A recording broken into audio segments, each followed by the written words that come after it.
our first topic in agriculture. So things to consider in gardening. First is choosing the site. It's very important to choose the site so that we can check whether the place is well drained or the water will not is stuck on a certain area of the garden so that your plants will not get rot. Next is we must assure that our garden receives the proper amount of sunlight, because sunlight is very important in growing our vegetables. So next is, do not um, plant or put a garden in an area where the water is running down in the slope, because it carry the topsoil and seeds. Topsoil is very important in growing our plants. That's why we should not put our garden in an area there where water running down. So, ibig sabihin, wag nating ilagay yung garden natin sa dinadaanan ng tubig.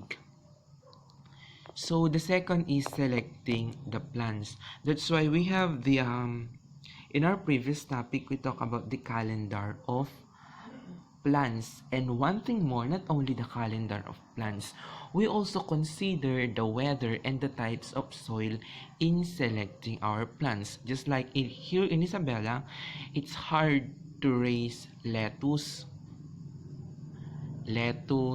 cauliflower, cabbage, because the weather is not suit to that type of plant, because in Isabela or in our province, it's too hot for those plants.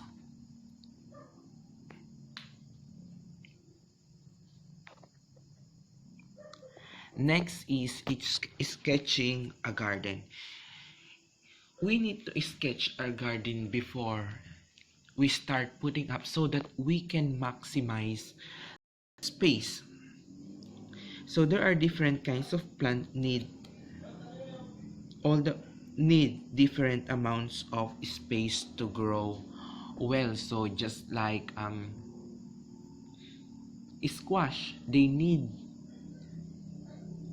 huge space, unlike tomatoes, eggplants, that they are just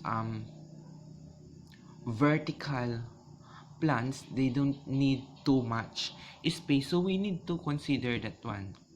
And be sure that when you put a garden, the big vegetable should place in an area where they cannot shade or trap the sunlight for the small vegetables. Next is analyzing the soil. As I've said a while ago, when you select plants, you need to consider the type of soil. So the garden soil feels either heavy and clay or light or sandy. The texture needs to be enhanced. So for example, if you think that the soil in your garden is not good for raising or growing vegetables, so we need to enhance that soil, adding some mixtures or fertilizers so that the soil will be so that we can make the soil healthier and we can grow our plants healthy. So let's proceed in preparing homemade fertilizer. So from garbage to garden.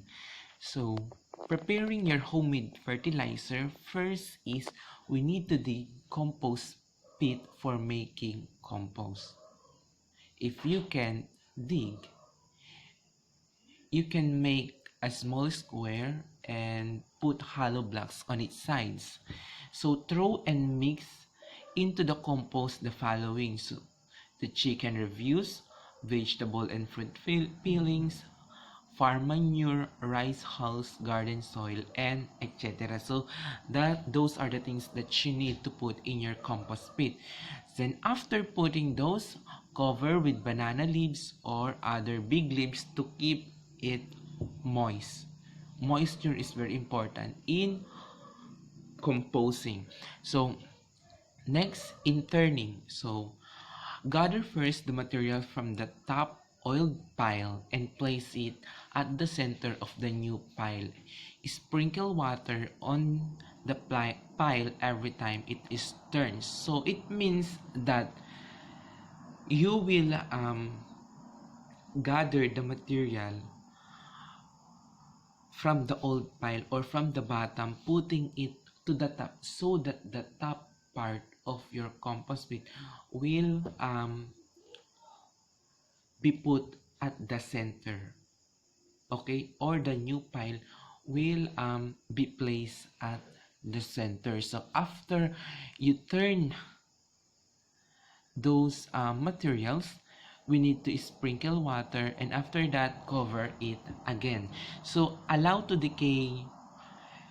for allow it to decay 4 to 5 months and strain compost and mix with garden soil. So you need to strain the compost because there are some particles that it's not easy to decay.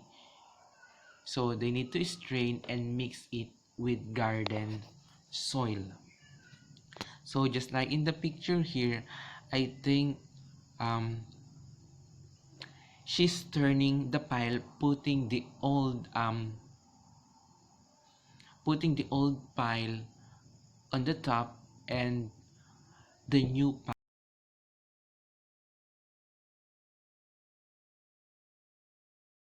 have, or if you can't dig